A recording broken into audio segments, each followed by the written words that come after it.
All right, guys, welcome to episode 50 of the Self-Love Effect podcast. I'm your host, Desiree Toppings. And if you have not done so already, make sure you hit that subscribe button so you never miss another podcast episode again. Also, if you enjoy this episode, because I know you will, make sure that you comment and you share so this podcast is shared and we get to move higher on that algorithm. Anyway, moving in, you guys already know that we're doing things a little different now with the podcast in regards to doing the repeat after me segment in the beginning. So I want you guys to close your eyes and repeat after me, but make sure you leave some space in between your breaths, 4 to 8 seconds. I'm going to read them, but you can always go back and either jot them down or say them again, just because, well, we want to move into this episode, right? So anyway, repeat after me. I am worthy of the very best in life. And now I am lovingly allow myself to accept it. I am safe in all my relationships and I give and receive lots of love. I am so much more than I thought I could be. I am beautiful and accept myself for who I am. Happiness is my birthright. I am capable of every dream and worthy of every desire. My energy is limitless. I am a force. I am powerful. I am a magnet for wealth and abundance. And I believe in myself wholeheartedly. I love myself. I love myself. I love myself. All right, you guys. So my guest today is my soul sister. I had the very privilege to come across one of her reels, and now she's here transforming lives on the daily with not just her reels, but her authenticity, her rawness, and her willingness to be vulnerable in every aspect of her life. I have Miss Jenna, also known as Jennabolic on Instagram. She is a coach, macro coach, also certified personal trainer, but she's #1 hype woman. And when I say hype woman, I sincerely mean it. She'll be there for you whenever you need her. And honestly, she's one of the most amazing souls I've had the privilege to come across this year. Jenna, welcome to the Self-Love Effect podcast. Woo woo. Thank you for having me. Yeah, so I feel like you have such a dynamic story. All our stories are important to share. But the minute I came across one of your reels, and I can't even tell you exactly which one it was. Maybe if I go back, I'll find it. But I felt just drawn to you. You're full of positivity. You're full of you're just like this big ball of energy. Over here hitting myself. But you also have a story behind that. Right. I feel like you've shared so much of your story on social media, but for those listeners that don't know you, or even that they do, just to give a little bit more insight into your background, because we see you for who you are, but there's always more. There's always more. And I feel like sometimes when we get to tell our stories on a different platform, that other people will be able to come across and will be able to resonate with someone else that needs to hear it. And needs to know that it's okay and that we all go through this journey called life. And like you said it, we're all just trying to figure it out. No one knows it all. We're just all trying to figure it out. Yeah. So wherever you feel comfortable to start, let us in on your self-love and your healing journey. Absolutely. So I have always been a very energetic human being. Obviously, that is so much of my identity, but as the more I learn, the less I realize I even know.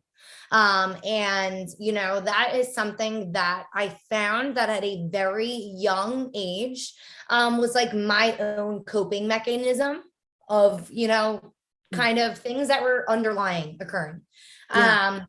Now, just to give a little bit of a backstory in regards to my family, where I found my outlets, it was definitely in movement. So I am not afraid to say that I have anxiety.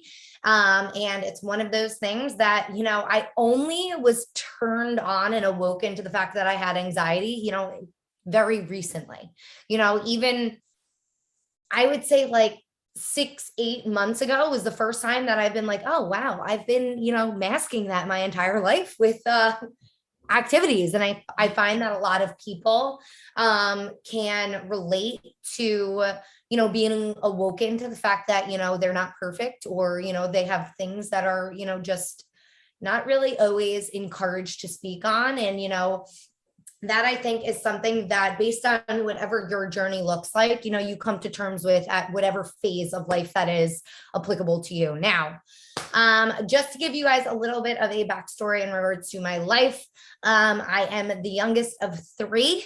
I have obviously a mom and a dad, both of which lived with us our entire life, but they did not really have the happiest marriage. They divorced as I was an adult. I was 21.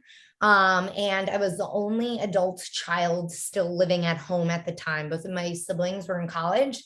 So the dynamic of having to decide as an adult which parent I had to live with was very weird. But I mean, the simple fact that my parents were just not in the happiest marriage, and that obviously bleeds into the children. And, you know, that was something that for the longest time, I always just did movement. I was an all-state runner. I played soccer starting at the age of 4. I actually ended up going and playing soccer in college as well. But I found that now, being in the mental space that I'm in, I found that a lot of my life was just bumped from one thing to another, going from one task to another. And I think that that is, I mean, I'm sure that you've found it. It's so easy to be rushing from one thing to another. And I found that my largest growth that I had as a human being was when COVID hit and the world just kind of paused and stopped. And everybody was like, oh my God, what do we do? And it was like this weird, like, everything's shut down. Nobody goes to work. Nobody does really anything. And that was like a very quiet is the word I like to use. And I was diagnosed ADHD at a very young age, which is where I feel like a lot of my energy comes from. But even my relationship with ADHD and understanding the psychological impact of children with ADHD, I'm actually reading an amazing book that I recommend to a lot of people. It is called The Body Keeps the Score. Brain, Mind, and Body in the Healing of Trauma. So it basically just discusses the psychological impact of growing up in a household that might have some trauma going on in there.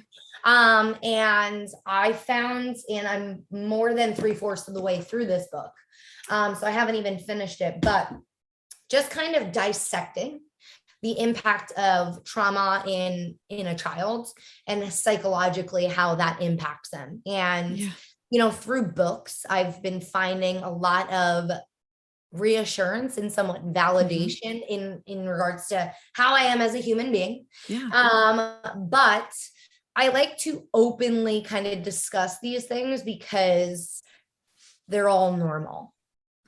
You know, all of these things, no matter what level or what degree you want to talk about, you know, trauma, whatever that kind of looks like for every human being. It's a little bit different, but I found that I started my healing with movement and with nutrition. I used to be the over exerciser and the under eater. And I found that that didn't get me very far. And only really when you fail and you mess up, do you really discover all of the things that you should be really doing the appropriate ways. And the energy that you bring to those areas, like over exercising and under eating, is a very negative association to movement and nutrition. And there are obviously a lot more positive influences that movement and nutrition have on your mental, spiritual, physical health. And that was just like the tip of the iceberg as far as, you know, my own healing in my life. And just like I said, we're all just figuring it out. You know, there is still so much that I am awoken to and still discovering in my own life. And also just kind of understanding that my psychological mental space is also really not mine currently. And I bring this to light mainly because I would say that about 6-8 months ago, I finally realized that a lot of the thoughts that I have are really not my thoughts. They are really thoughts that other people have told me.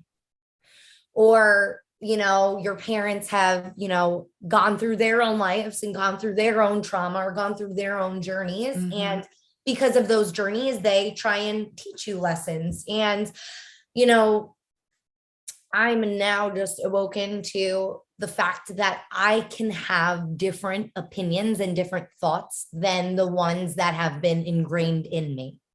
Right. Yeah. That's a tough one too. I feel like most people, when we think what our thoughts are not our own, we right away will resort to, oh, but my parents are great. And we've talked about this before. Oh no, but they were amazing. That's not, we're not taking away from how they were towards us. It's that these thoughts and these limiting beliefs, they get passed down per generation, their parents and their parents. Well, guess what? There has to be a line in the sand where we say, my generation that I'm going to create is going to have a different thought process, and they're going to think for themselves. And that is why I'm a firm believer. And this is the one example I like to use a lot because my husband and I can both agree. Since the kids were little, I mean, they're not as big, they're 4 and 5, but we never tell them that's scary. No, that's scary. Halloween's scary. You can decide on your own if it's scary. And my kids, they love horror. Like my daughter, she's obsessed with It, Pennywise. And I didn't create that thought. She decided on her own. I like him. He's not scary. They laugh at the old, you know, whatever, Stephen King, the original It. They think it's hilarious. But that's a perfect example of they created that thought and thought, it's not scary. It's actually quite funny. But we didn't intervene and try to interject our own feelings and emotions toward their own thought process. And I think that's really important as not just parents, but as human beings, to allow people to have their own thoughts and to go back and navigate through your own. And hey, I like the color blue, but really, do I like the color blue? No, my favorite color is purple. Why do I like blue? Oh, it's because so-and-so said in elementary school that purple was a shitty color. So now I like the color blue because they told me it was better. It's like little things like that. And it's like, it's the smallest, like snap of a finger. It's like, so-and-so said this.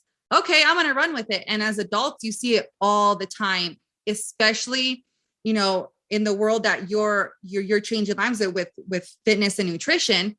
If a celebrity says, go eat kale for a week and you'll lose weight. Don't eat carbs. Don't eat carbs. There you go. So it's like, hello, you're not thinking for yourself. You're thinking in terms of, because so-and-so looks like this or does that, I should do that too. Yeah. It doesn't work that way.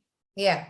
I think that is something that, like I said, I'm only just now kind of awoken to all of these things. And, you know, I have so many exciting things just going on in my life. But the reason why all of these kind of shifts and changes are kind of occurring is because I'm finally putting on my big girl pants and I'm pulling them up, and they're going to be high-waisted for sure, because I love high-waisted. I mean, it's fun.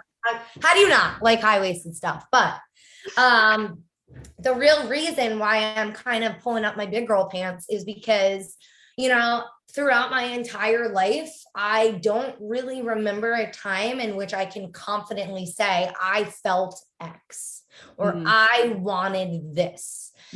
Because I find that, because of many circumstances, a lot of people, before you even get to manifest what it is that's truly yourself, will kind of kibosh or step on whatever that thought is. And, I was talking to you obviously before this, and I disclosed to you that, I'm walking away from my teaching career as a health and phys ed teacher, which I emotionally am still wrapping my head around, but, spiritually, I feel like it is like I'm finally letting go of a chapter that was something that I knew would always come. You invest a really, really long time.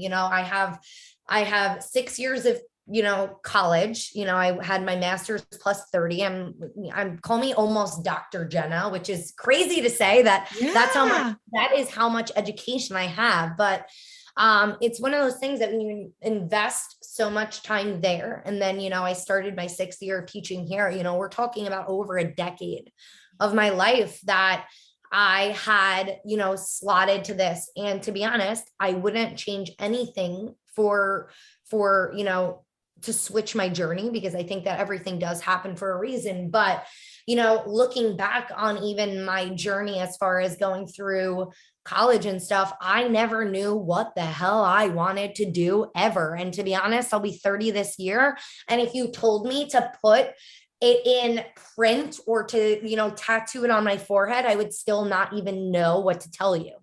And the reason why I say this is because I'm at the phase of my life where I don't want to put a ceiling on whatever that potential might be, or whatever that might look like for myself. And like I was saying, as I was going through college, I didn't know what the hell I wanted to do.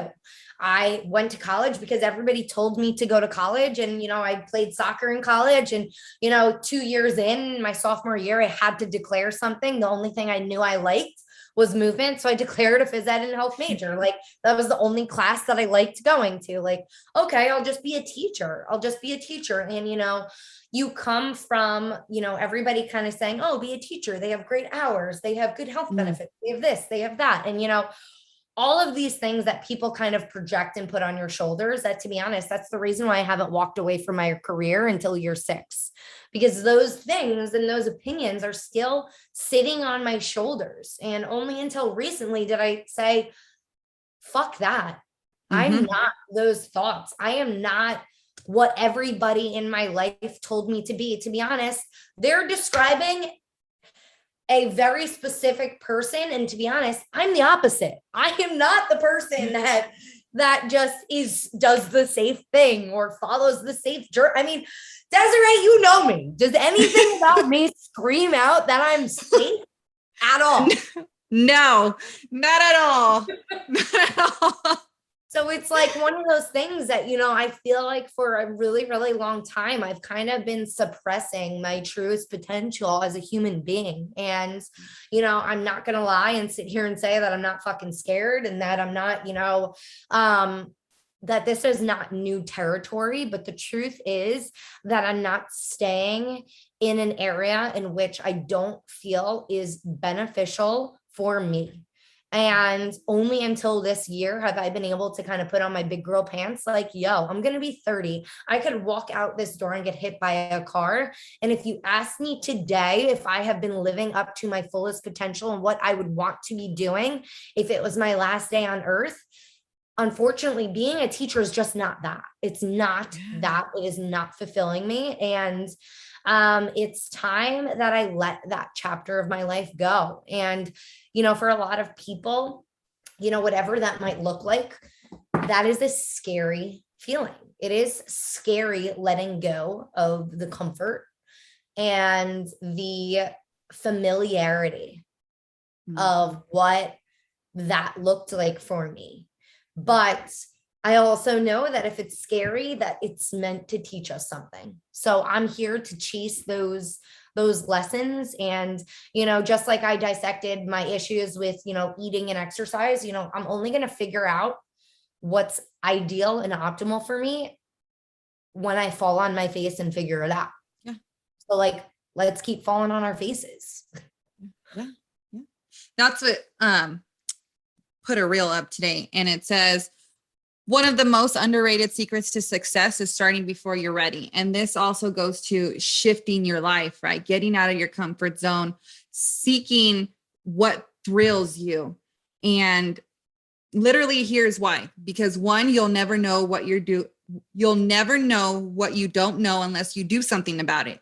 You learn best by doing. And that is something we tend to forget as human beings, because we're wired at such a young age to go through the emotions. And I hate, and I will use the term that people will say, well, you should get this job because of health benefits, because you'll have security, because you'll have, Oh, it's so bad. it is like when I worked for Costco, I was like, I don't want to stay here. Yeah.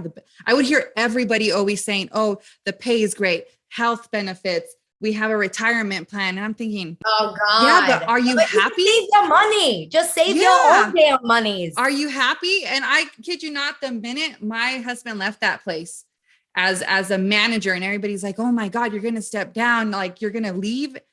He has never been so happy. Yeah, there's comes stresses with owning a small business, but it is not like working for someone. And not that anything's wrong with that. It's just, my point is that we, as the Western society, have instilled in our youth, in our young adults and our adults, that as long as the benefits are good and the pay's good, keep going to work and you'll have a retirement plan and you're set for the rest of your life. Wrong-o, because most people will die with regret.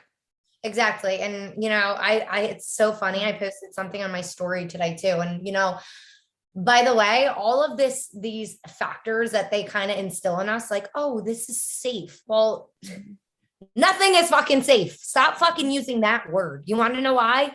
Because look at what is going on in the world. Look at what they are kind of forcing a lot of people to make a decision on.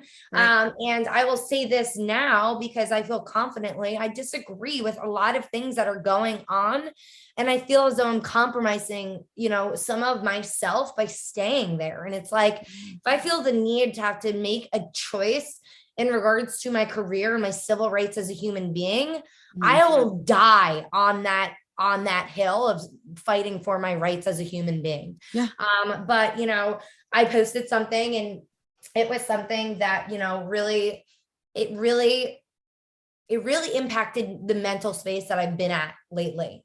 And it was just in quotes, and it said, a salary is the drug they give you to forget your dreams. It was by Kevin O'Leary. And it was just like one of those things that, you know, you're told, oh, do all these safe things. Oh, just, you know, be a robot, go to college, get a college degree, go make none of that money that you just spent on hundreds of thousands of dollars of being in school for 6 years, and then go make $50,000 being a teacher. It's like, oh, okay.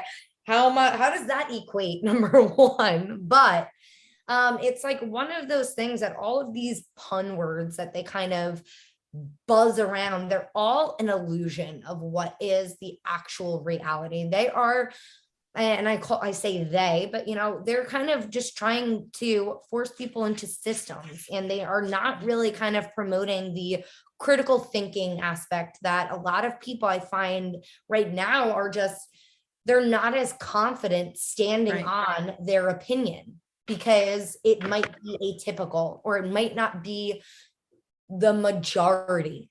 And whether or not we agree with every single person's opinion, whether it's right or wrong, that's not what the whole point of it is. It's having the respect for yourself, that if you feel some type of way, staying true to that is impactful, whether people agree or not. And I mean, I'm sure if you ask my parents about me walking away from my career, they'd be like, oh my God, it's crazy and whatnot. But the truth is that I'm not living their lives. I'm not living their fears, and I am not them. I am me. I know that this is not me. And the longer that I continue to suppress that, the more and more that I will continue to not be my truest and fullest self. And all I have to say to those people that are afraid of those things is those emotions bleed out of you. They do. They will continue to bleed out of you, whether that is anxiety, depression, whatever, overeating, over exercising, the OCD. I have all of those things. I have had all of those things. And the binge eating, all of those in very small snippets, but it mainly comes down to the fact that I have been suppressing so many things because I've known that this was not me for a really long time. Yeah. And then to add on to that it wasn't you. I found a quote today. It's so funny because it goes perfectly with this, but I think when we try to, as we're going through this journey of healing and trauma and understanding ourselves, we tend to try to be the person that we were or try to recreate that person, but that person no longer exists. And the quote's this: maybe you're not healing because you're trying to be who you were before the trauma. That person doesn't exist anymore because there's a new you trying to be born. Breathe life into that person. And so as our lives change, or as they progress, as we evolve into a different stage, we need to remember to just breathe. And it's okay to evolve. It's okay to become a new person. It's okay to let go of things that no longer suit us. If teaching isn't for you anymore, it's okay to let go. You don't need to justify to anybody as long as you're justifying to yourself that this is better for you. And if it gives you the clarity, the headspace, then you obviously know that you're doing the right thing. And that's what we tend to stray away from is mindfulness. We shut down, we allow the opinions of others interject and determine how we feel about ourselves and how we feel about our life, when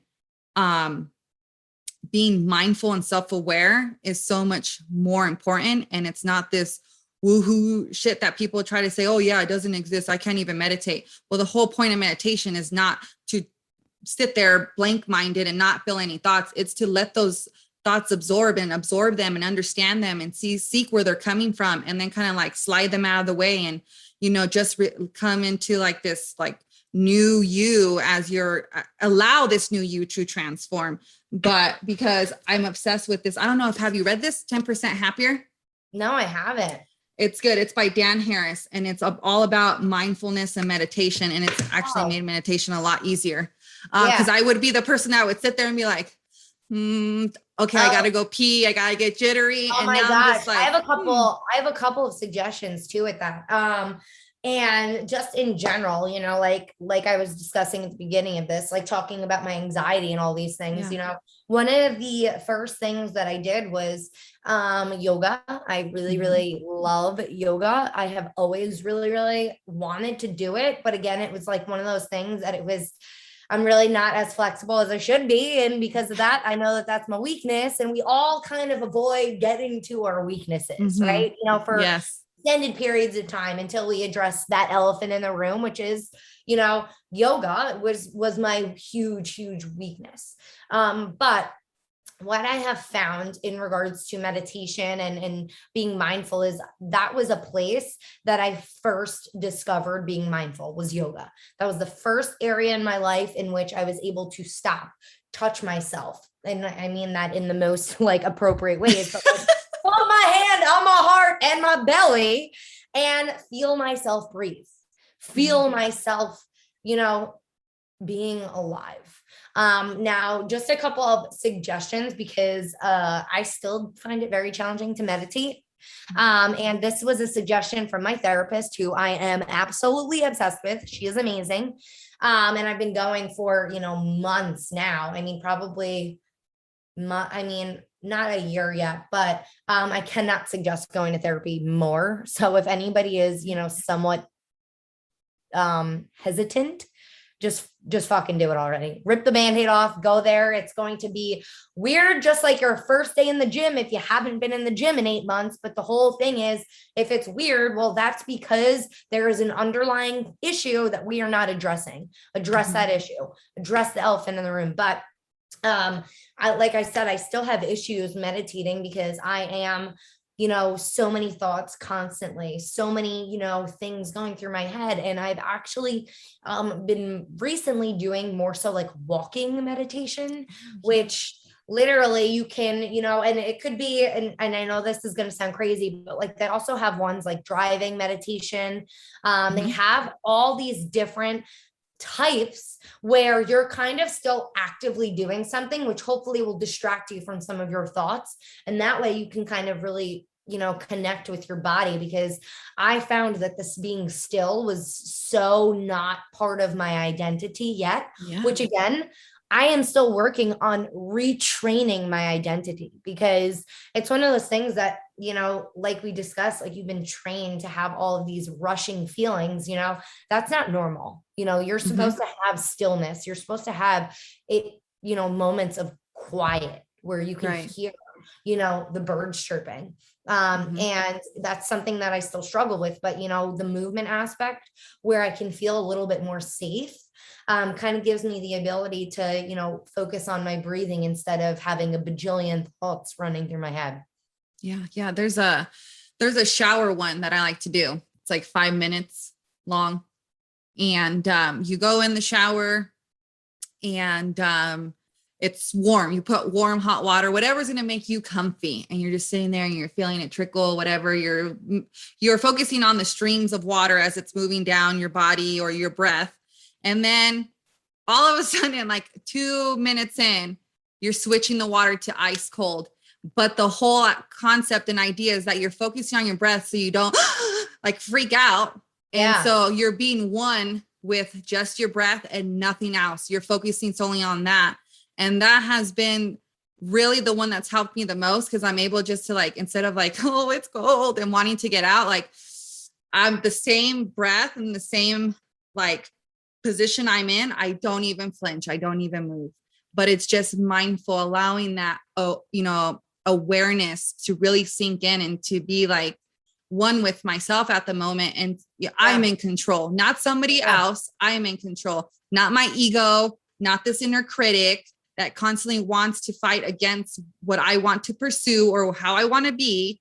And I feel like it's just find what works for you. And that's why I was telling someone the other day, they're like, well, I can't meditate because my thoughts. And I say, yeah, my thoughts are crazy too. 1 second, I'm like, what am I going to eat? I'm hungry. I can hear my stomach. Oh, I can hear my kids, blah, blah, blah, blah, blah. But and I love the walking meditation, because it keeps you, like you said, it keeps you busy and it keeps you hyper focused, like on your steps or on your breathing, like the things around you, like what you can hear, if the birds are chirping, if there's dogs barking, if there's cars driving by, you're not thinking about what's for dinner in 5 seconds, but there's so much different things out there.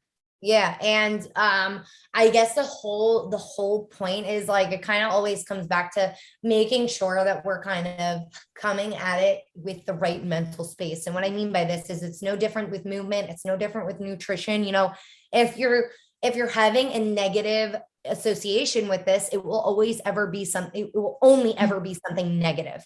You're not kind of then awoken to the opportunity, because you're not looking for opportunity. You're not looking for the light. But I find that we are all super judgmental over our thoughts, our viewpoints of ourselves. And the whole point of meditation is not to be judgmental. It's to monitor and be aware of the fact that you have these thoughts, that you have these moments of maybe craziness in your head, but those moments and those thoughts are supposed to be presented in a safe manner that you are just being aware and awoken to. There should be no association of judgment in those places when you're meditating. The whole point is just realize that it's there and let go of it. And, understand that you're not your thoughts. You're not those crazy things going on in your head. And making sure that when those things do come up, and there's going to be crazy things, because let's get real, we all have a ton of shit going on. But just being aware and acknowledging it and understanding that you can have those crazy thoughts, but they don't define you. They are just there temporarily, just like a lot of things. And, those will pass. And, those don't create change or action. You do. Yeah. You control that. You create that change. You create that action. So that's kind of something that like I said, I've only been awoken to that more recently. But you know, like I said before, the more I learn, the less I realize I know, because I mean that, you know, there is no perfect scenario of meditation or job or nutrition or movement. Like, it's going to always be ever changing, you know, depending upon what mental space you're in. You know, walking meditation might work for me now, but you know, when I get hopefully deeper into meditation, that's going to shift and pivot. That's going to change. And being okay with that change is so important, because it's always going to change. There are going to be chapters in your lives that in a year from now are not going to look the same as right now. That's the whole point. Right. Yeah, but we like to put a doorstop on life. We like to put a doorstop on life, on aging, anything that we could try to claw into and say, just stop. I like who I am right now, and I don't want to change it for a second. Well, tomorrow's not guaranteed. What if, God forbid, you get in a car accident? Your life's changed.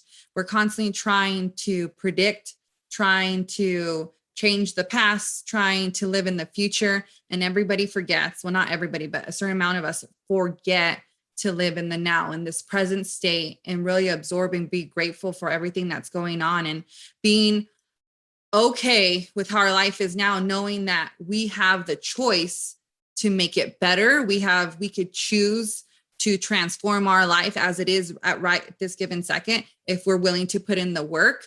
But yet we just want to stop and just, fuck it, just let it be, and let it, I don't know, let who I was before and let who I want to be just stop who I am at this current state. So I think that kind of comes down to this illusion of that safety. Like, people are always looking for that illusion of like, okay, well, like when I get here, I could kick my feet up, or like when I get here, I won't have to work, or like when I get here, I won't have to like continue to do all of these things. And it's like, well, like, just to give you guys a little bit of a backstory, it's like, I never really used to read. Like, I went through college and I finished college and I was like, okay, like I'm at my truest potential as a human being. It's like, well, like, whoa, like, where are you growing as a human? Like, where are you growing in your personal life? Where are you growing like in your professional life? Like, it's all just an illusion that we create to get out of doing the hard work that occurs when we're uncomfortable. And a lot of people are not excited about being uncomfortable. And I think that comes back to like, the culture of what's kind of occurring right now. It's like, are we encouraging people to be, lazy? Are we encouraging them to grow? Are we encouraging them to better themselves and better their lives?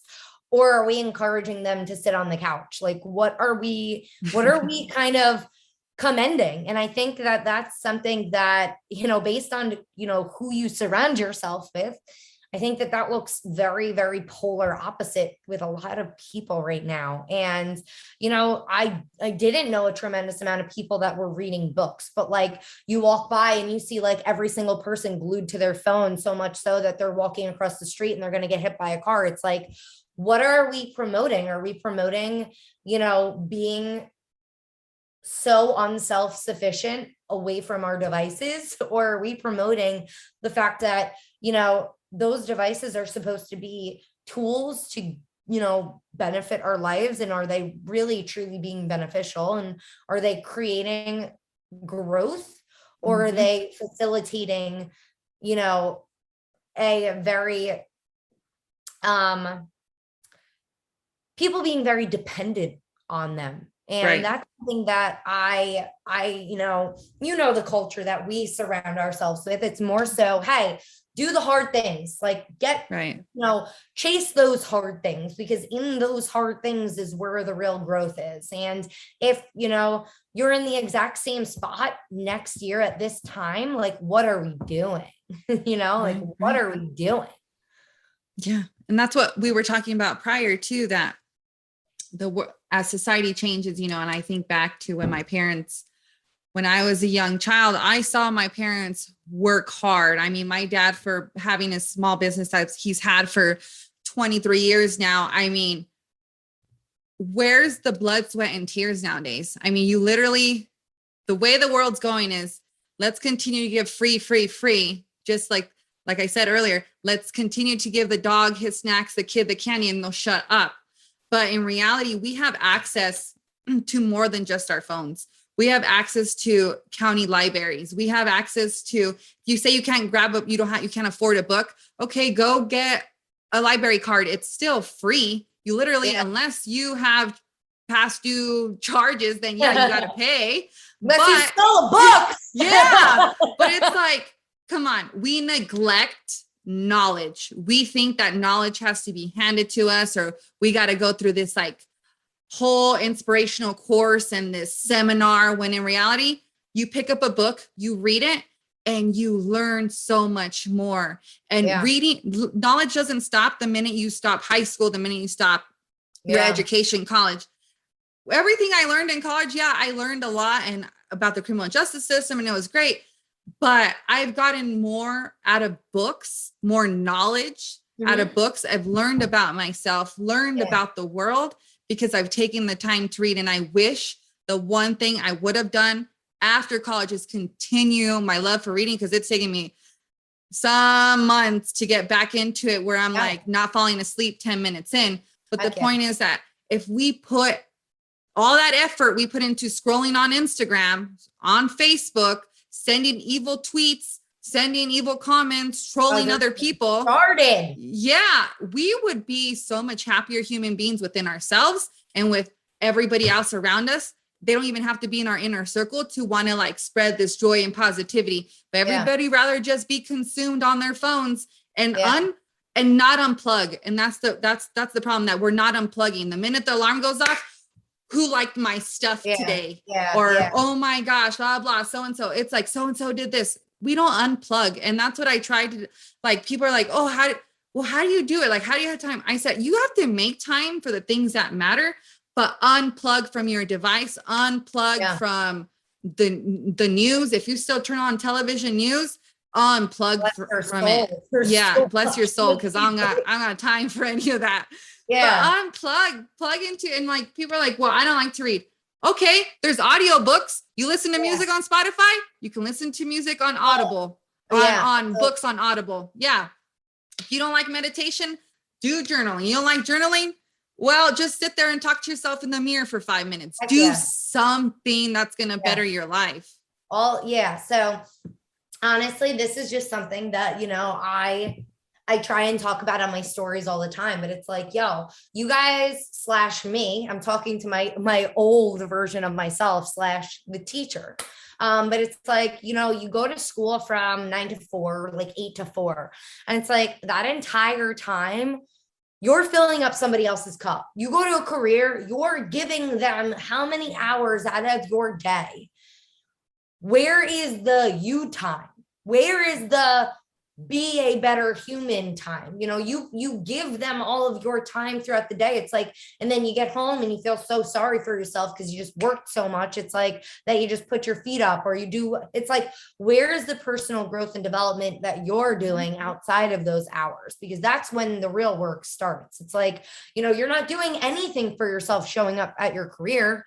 You're making money. Yeah, but that's not filling up your cup as far as growth as a human being. And for all the people that are on social media spreading the negativity, it's like, yo, if you have so much time to go and patrol, like, you should be reading like boatloads of books. All I gotta say is, like, I mean, it always comes down to, and, having a social media platform in general, you guys kind of have to have a thick skin for some of these things. But, I always kind of come back to what that person's intention was. And if that person's intention was to be negative or to pass negativity along, I always kind of take a second to reflect on the fact that that person must be going through so much in their own life that even entertaining that conversation is just not worth it. They're dealing with too much that they need to make other people feel below them in order to feel valued. And the people that, I mean, listen, I'm not even going to sit here and say I'm perfect. There were phases of my life where, looking back, especially when I was a kid, like I was like phases of my life that I was a bully, phases of my life that I was bullied, like phases of my life. And even like recently, phases of our life where you get caught up talking smack, like on somebody else. It's like, just so you know, you never look good talking shit about anybody. Like, ever. And if you think that you do, you're being very naive because, whatever those people are going through, whether you agree or disagree with their decisions, whether you agree or disagree with how they are living their lives, you have no idea what is going on behind the scenes. And you have no right, just like the thoughts that pop in your head, to pass judgment on that person's decision. And that's something that until you have evolved as a human being and until you realize that nobody is perfect, no matter what their life might look like, portrayed on whatever social media platform, everybody is dealing with a lot. And stop acting like we're all perfect, because nobody fucking is. Not one person that you see has ever not made a decision or not, made a negative choice that may have impacted somebody. And guess what? You might have thought that you were making a good choice, but the truth is that feelings are very complex. And you might make somebody feel uncomfortable. You might make somebody feel some type of way. And at the end of the day, if your intention was good, then you're good. But if it's one of those things that, we always need to reflect on our choices and what our intent is. If your intent is to be positive and create positive change, and somebody might feel bad about that, well, you can always apologize for them feeling like that, but make sure that our intent is always true and wholesome. Boom. Yeah, it's true. I mean, let's just be better humans, better people. Human beings. Yeah, let's make sure that we're raising good humans. If we're parents, just if you coach, whether it's little league or something, be the positive light, be a positive impact so that the world is better tomorrow, better today, better in a few years. Because right now there's so much that's very unstable and we're all going through some shit. We all are confused. And it just, so right now I picture like the earth and like when we view it from outer space, or when you're a child and you view it, it's so green and so like blue. Right now it's just so much dark. Like you feel like someone put a blanket over the sun, and rather as human beings, rather than feed more positivity, we're feeding into this negativity, when again, going back, we can choose how we want to live. We get to choose whether what we say that comes out of your mouth, it's a choice. If you want to go and talk about somebody, like she said, it doesn't make you look like a better person. It makes you look like a shitty person. And guess what? Those people will probably end up moving away, breaking off from you and your bubble. But I mean, you talk about this because your social media is full of positivity. Let's be honest, your reels are like always spot on, whether it's either on nutrition or just being a good person, and sharing your transformation story. But that's what we need. That's what changes the world. And even if it started you don't need a lot of followers, you could just be your authentic self, and you are living proof that that's what happens when you're raw and you're vulnerable enough to step to the plate and say, I don't give a shit what other people might think. This is who I am. I'm going to put it out there. And maybe, just maybe, someone's going to come across my page and resonate with what I'm saying. And I get to be that person in their life that empowers them to be themselves too. So, yeah. So I'm here for that. Yeah. But you are a macro coach. Okay. So I want you to talk a little bit about that too, because I feel like your transformation story, tell me if I'm wrong about this, but on my episode 2, because my sister-in-law is very thin. Okay. And that was something that my sister and I would tell her when we first met her. We were like, you just don't get us because we're like, we're genetically built to be big. I mean, no offense to my family, but the women are a little heavier. Okay. So it's very hard for us. If we go eat a slice of pizza or a whole pizza, it ain't going to be good for us. Okay. That's when it comes to being mindful and macro tracking too, just changing our whole perception on what, what's ideal and what's not. But anyway, but we would tell her that it was easier for her because she was skinny, because she had good genetics. But in all retrospect, she told us, that's not true, because I might be thin, but maybe I want to gain weight and it's harder for me. Just because I'm thin doesn't mean I'm happy and I'm in love with who I am. So you have this transformation story, Jenna, where it's like, holy abs, holy cow, you put in this work, but it didn't come easy for you just because you're what people would think, oh, it's because you don't understand. It's because you are already somewhat thin, or you didn't look that bad before. I'm sure you've heard it before, maybe not so much now, maybe, because you draw so much positive energy. I hopefully source energy is giving you more positivity than negativity, but I'm sure you've heard some of these comments. Oh, yeah, absolutely. And the funniest part is it's like one of those things that everybody will kind of give you those buzzwords. And I was no different in my journey. I used to think that everybody who looked the way that, I look present day was like cheating or doing something, that they shouldn't be doing. And it's like, I just actually wasn't committed to showing up and putting in the work. And I was going from one thing to another and, giving it 2 months, giving it a month here, a month there. And it was like, there was no consistency. And what really, really kind of made the biggest change in my life was when I stopped kind of focusing on what everybody else was doing.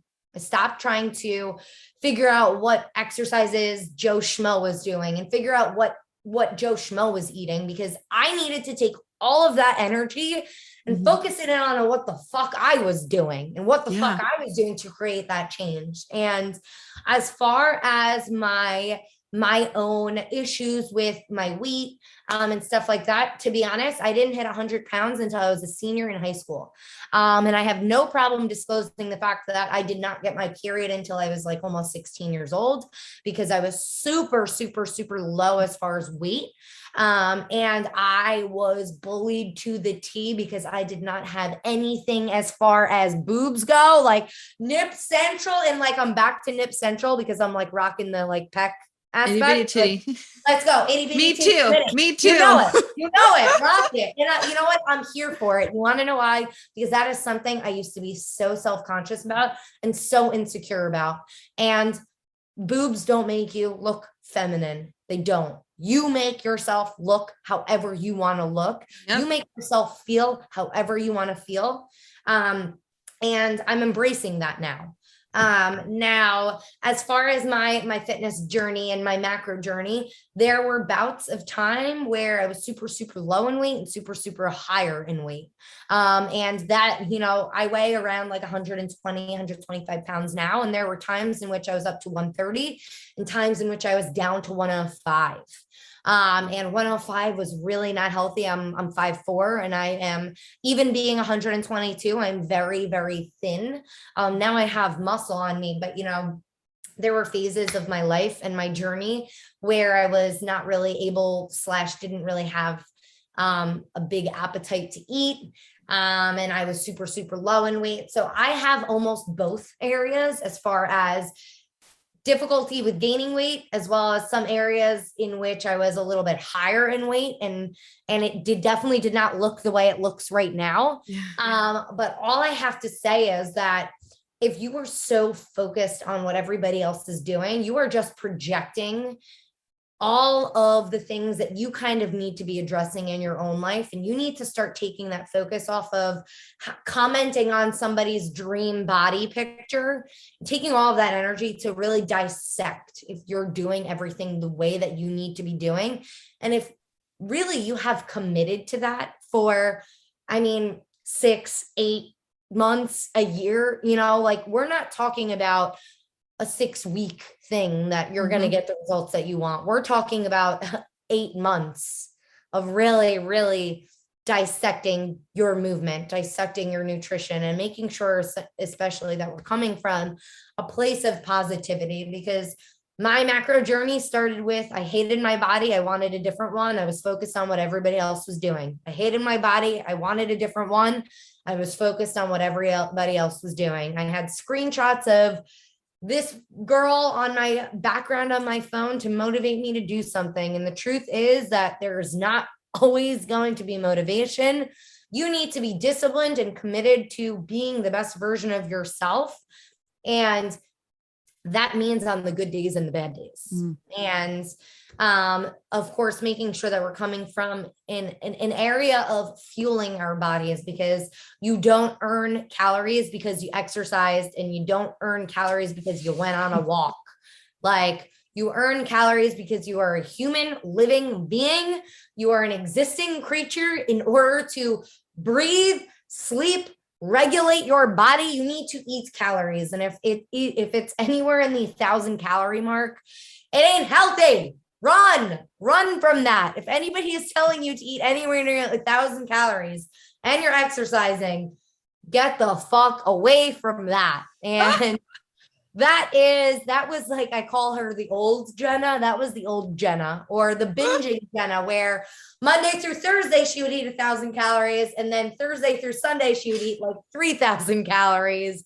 And then Monday through Thursday, she would eat 1,000 calories a day. And then Thursday to Sunday, she would eat 3,000. Like, if that is what your life looks like, you need to find a life that you don't need to escape on the weekends from. And that's what that is, build the life that you want to stay in, and build the routine and the lifestyle that you miss when you travel, and that's a place that a lot of people, I think, are super, super far away from having that be the truest version of themselves. But if you don't have somebody that can kind of show you the light, Miss Desiree is one of them. I am also one of them. Our job is literally to find a lifestyle in which you want to show up to every single day.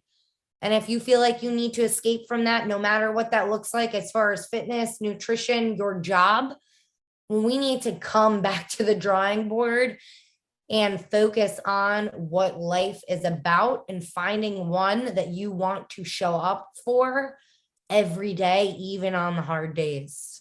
Yeah. Well, Jenna was that person for me. Let me see. We tend to go through the motions, right? I was going through the motions again. It's too easy to fall in these habits, thinking that I can't try that because in fear of what others may think, in fear of changing what we're used to. And for me, it was really essentially, I don't know what other people are going to think. Oh my gosh, like, I do this and I do X, Y, and Z. I don't want others to think like I'm not doing X, Y, and Z anymore, blah, blah, blah, blah. The list goes on. And then a guided light appears on my social media page. And the second I reached out to you, it was like some weight lifted off, right? And I just felt like this is what I need to do. I hesitated to literally reach out for her for an entire week until I grew the balls to reach out to her. And I'm like, oh my God, I just need to fill out this questionnaire and just submit it. Just shut up, right? Because it's our inner critic.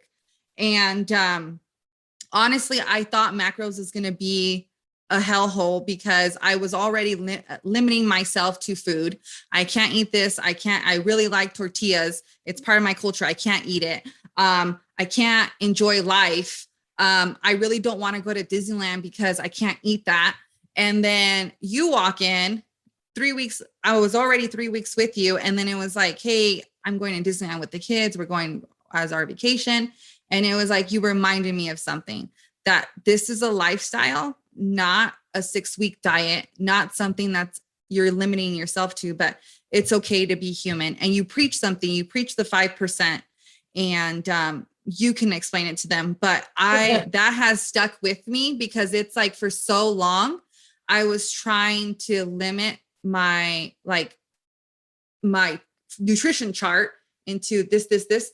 Let's eat what everybody says, the chicken breasts, the rice, and the broccoli. And that's just good for me. I get bloated from broccoli. Rice is hard for me to digest.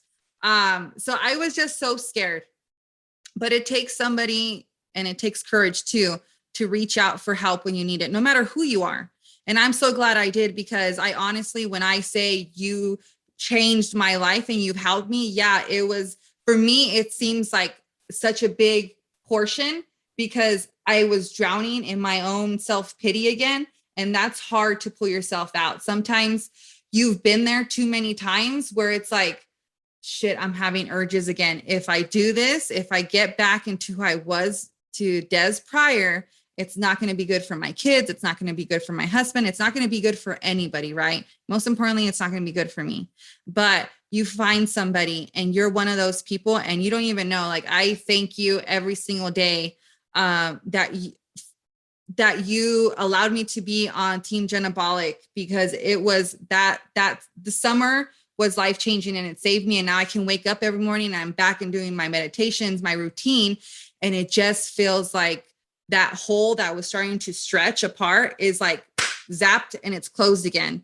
But it's very transformational, not just from the outside, because obviously we're going to see those outside appearances change and you're like, oh, look at this, look at that.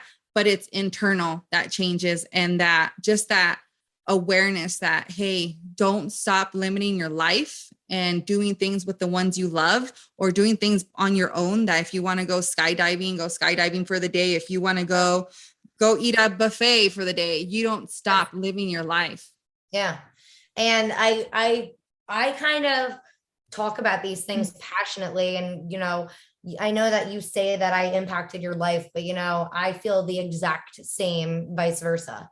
I don't think that people stumble on things on accident. I believe that there is, a higher spirituality and energy that kind of leads people on the exact path that they're supposed to go on. But what I always kind of come back to was, if you feel as though you are sacrificing parts of your life, then what you're doing is only ever going to be temporary, because that means that there's going to come a point in time where you're fed up with the fact that you're sacrificing parts of your life. If you feel like you're sacrificing, your identity, if you feel as though you're sacrificing all of these experiences, if you feel like you're sacrificing so much of your life, and macros is a beautiful thing, because you have the ability to have not perfect days and still get results, because it's not, hey, this is good food and this is bad food. There's no such thing as far as macros when that kind of comes into play. And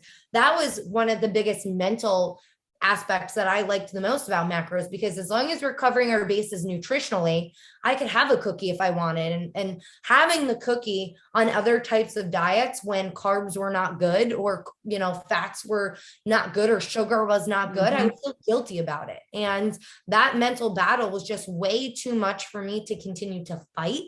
And it always comes down to, and I'll talk about the 95% example that I talk about. It's not it's not the 5% of the time of you going off and you going to Disney, or you going on vacation, or you going to a barbecue. That's not the problem. It's the 95% of your habits, your routines, your lifestyle. So we're not living our life 95% of the time doing all of the things that fill our cup, getting our movement in, doing our nutrition, feeling our best in that area, to then not enjoy the 5% of the time that we're off.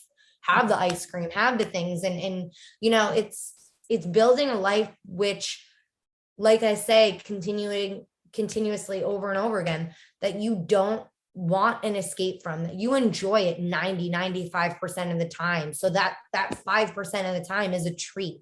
If you feel like you need to reward yourself every single day, well, then we need to dissect what's really going on a little bit more internally, because if you're needing that reward consistently, there's more going on. There is, and we need to stop kind of saying that it's nutrition that's the problem. No, like, you might be addicted to sugar, you might be addicted to eating, you might be addicted to these other things. Like, there's a ton of stuff that goes on that has nothing to do with your movement and nothing to do with your nutrition, and has everything to do with your mental and your physical and your emotional aspects. And that kind of goes like, and it's like literally a triangle. It's like your psychological aspects that kind of go into all of these things. Like, is the reason why you're eating like shit because you actually want to eat like shit? Or is the reason why you're eating like shit because you don't feel as though you're valued, or you don't feel as though you deserve to feel good, or you don't feel like that body that you've always been dreaming of is a reality?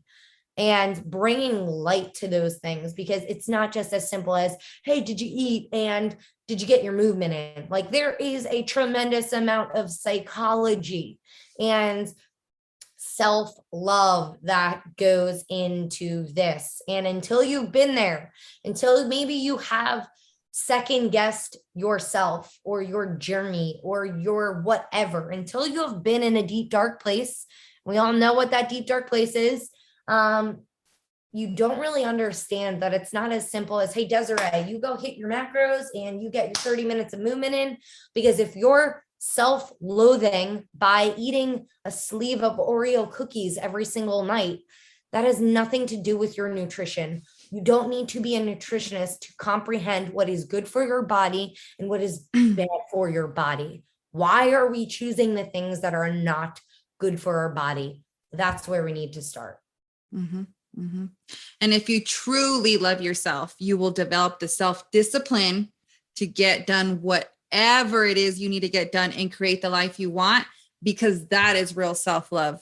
That is self-love, self-discipline. They mesh together perfectly. They go hand in hand. You can't have one without the other. And self-discipline is not just about disciplining yourself. Hey, you can't eat that. Feel guilty for eating this. It's literally doing what you will say you will do, doing what you need to do, even if you don't want to do it, and showing up for yourself every single day, regardless of your circumstances, because that is when true change, that is what true change requires. And until then, until you choose yourself, then you're just going to live through the motions. You're going to have shitty nutrition. You're going to feel shitty about yourself. But your main priority in this life is to take care of you. No, everybody else comes second. That's including whether you have kids or not. You come first, because until you fill your cup, then you're seriously not allowed to fill anyone else's, because then it's kind of like you're just like being a hypocrite, literally. Yeah. I say that all the time. It's like, you can't fill anybody else's cup if you're pouring from an empty cup. Yeah. You know, like I think that it's so easy. And I mean, you own a business, I own a business. I have a shit ton of macro clients. Like, it is so easy for me to get up, not even brush my teeth or my hair, and just start working. But like, what are we doing here? Why is it that when shit gets stressful, that your name goes to the bottom of that list? Because that's when it matters the most that your name's at the top. And, you know, listen, that is an ever-changing thing. And that is going to be something that you are always going to need to prioritize. Let's get real. Let's get real. I still find myself neglecting my own personal needs. That is going to be something that, if your goals don't match your priorities, you're never going to get there. You are never going to get there. So make sure that your goals, if your goals are to change other people's lives, impact other people, that your priorities also still include doing the essential things that you need so that you can do that bigger picture and that bigger goal. Because it's so easy to get distracted and it's so easy to get caught up in all of these things. But the truth is that pressure that you feel is only being created from yourself. There is no pressure. That doesn't exist. Okay. You're living every day. If you're worried about what's going to happen tomorrow, if you have anxiety about what's going to happen tomorrow, you're living in the future. You're not living in the current day. And that's like kind of some of these things that, like, you know, it's so easy to feel guilty about the choices you made. It's so easy to have anxiety about what the future holds. But those emotions that you're feeling have nothing to do with the current moment and the current actions that you can take in your life to be exactly where you want to be tomorrow. And every single day we wake up, I say it all the time, and you know it, we have a new day. It's a new opportunity to go be the best you. You don't need anybody else to tell you, hey, maybe you were a shitty person yesterday. Sometimes we have shitty days. Sometimes we say things we don't mean. Sometimes we do things that maybe we don't mean. Sometimes there's a really good book, The Chimp Paradox. It's an audiobook. It's about like talking about like your emotional self, all of these things. You might make decisions emotionally that you would not stand by an hour after you made those choices or you said those things. But that doesn't mean that today you don't get a new opportunity to not choose that person, to not choose those actions. You can be whoever the fuck you want to be today. And the only thing that you are kind of putting pressure on and having all of these things kind of underlying is your own self-doubt. Those pressures, those insecurities, that's your own self-doubt, and we all have it, but that should not create action or not create action. You're not your emotions, you are your actions. So whether or not you like where you were yesterday or where you were last year, today's a brand new day. It's a brand new opportunity to be the human being that you want to be every single day. Drop the mic. The end. I can't even add to that. Like the end. Yeah. For real.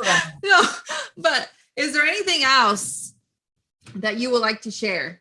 Anything at all? I honestly just highly encourage, every single person on this, whoever is listening, if you're still here, if you are still listening right now. Oh, trust me, they're still here. If you made it to the end, I highly encourage every single person to make somebody else's day. Hold the door for somebody, wish somebody a happy day. When you're on your walk, say something that, might make somebody else feel better. And I think that if every single person just does the 1%, then the world will be exactly what we want it to be. But I think that, this world has been weird the last year. And I think that it's almost weird to have social interactions and people don't know how to interact.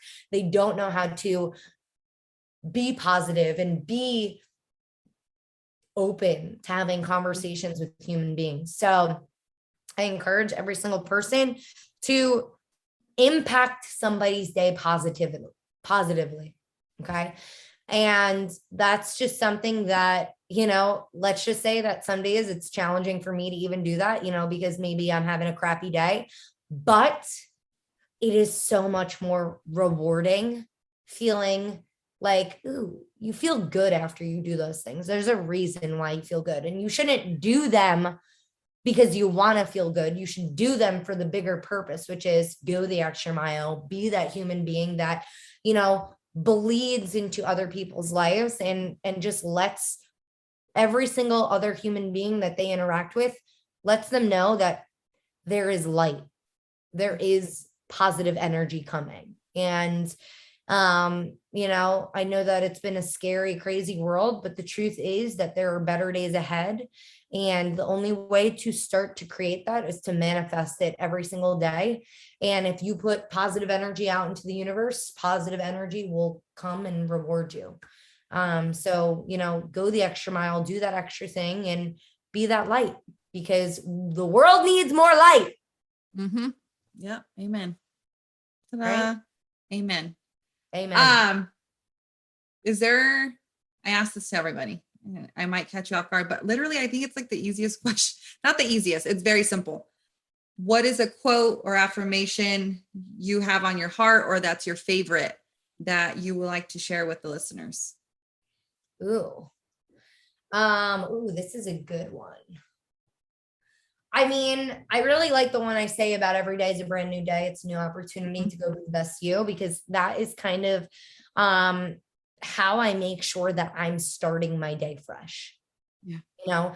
And it's something that you can do. And, you have your own like affirmations, but every single day I hop on my story or hop on my live or I hop on anything. I always say, today is a brand new day, a new opportunity to go be the best you. And you can only find and see opportunity if your eyes are open and you're looking for it. But making sure that every single day is a clean slate, that you're not allowing days to bleed over, and negative days, negative energy to bleed over, because every single day you wake up and you have the opportunity, you get to wake up. There are people that did not get to wake up today.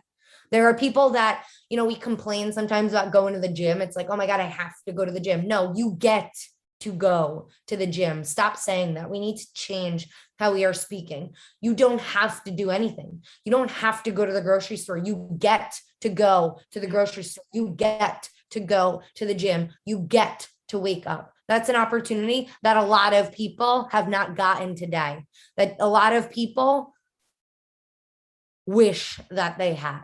You get to wake up every day. You get a new opportunity. Whatever that looks like for you, go chase it, because you only get one. You get one life. And if I asked you today, just like I talked about, you know, walking away from my career, it's like, if I asked you today, are you 100% satisfied with how you're living your life?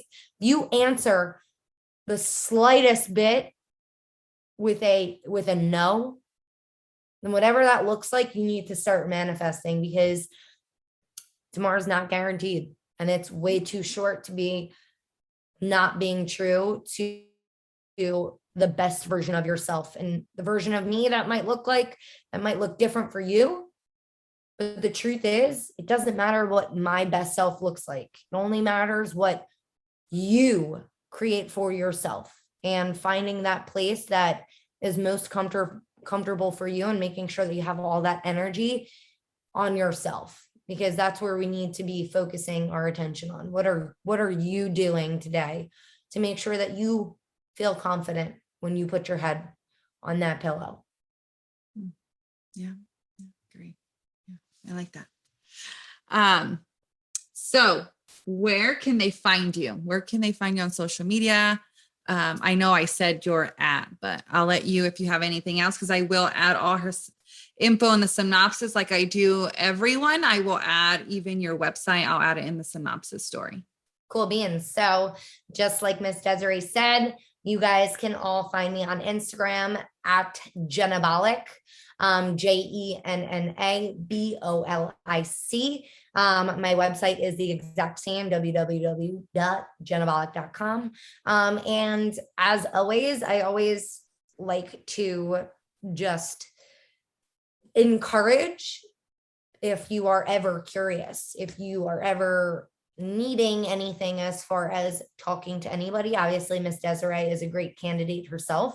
But I go through all my DMs. I do everything by myself. I do my best to get to all the comments, but you know, it's one of those things that if you need something, message me. I will eventually get to it.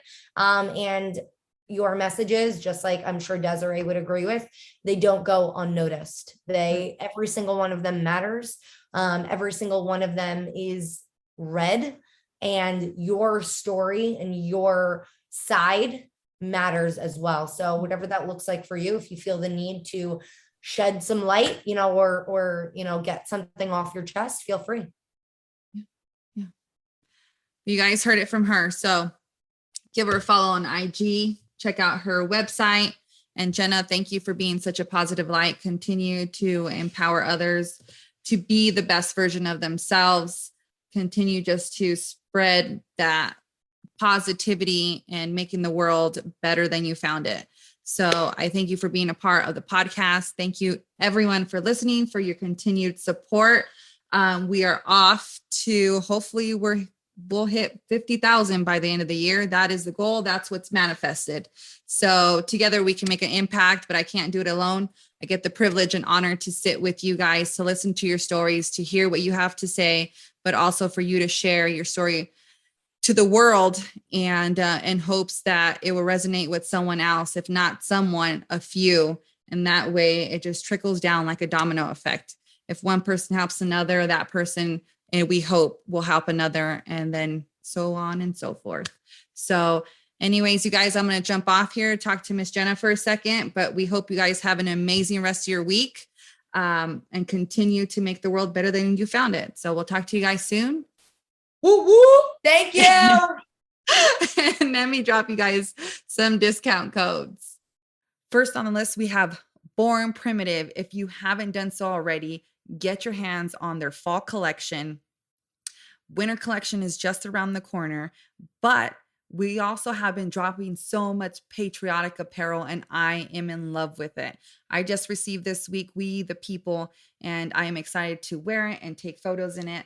But the link to the Born Primitive site is in the synopsis. It's also on my social media links, but that link automatically saves you 10% at checkout automatically. Okay. So there's no discount code that you have to type in, automatically appears. If you have any problems with that, please let me know and I will get that fixed immediately.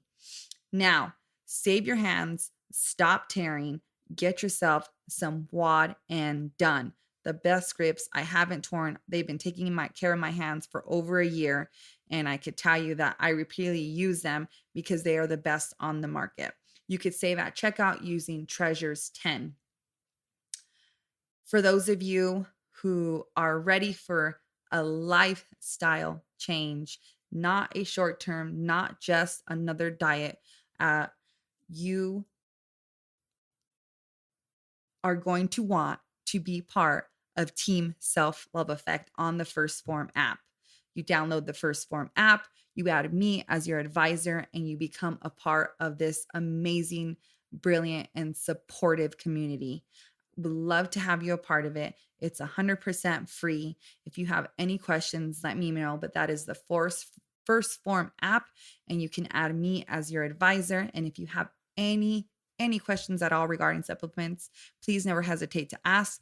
The link to the First Form website for SUPs is in the synopsis below. And if you love headbands, head over to Maven Thread, get some workout headbands.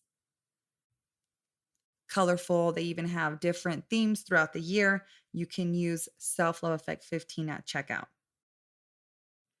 Last but not least, you can head over to selfloveeffect.com, save using Self Love Effect, and get yourself some new apparel. Rock some Self Love Effect, take some pictures, tag me, and I'll add you on our social media pages.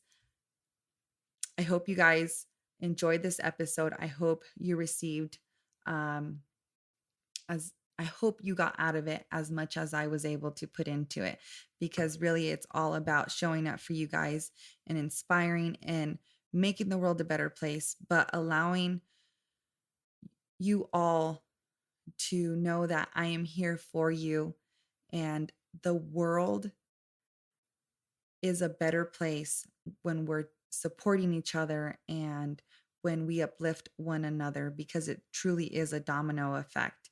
You guys inspire me in hopes that I might inspire you, and then you inspire somebody else, and then it trickles down. So have an amazing rest of your week, and I will talk to you guys soon. Bye.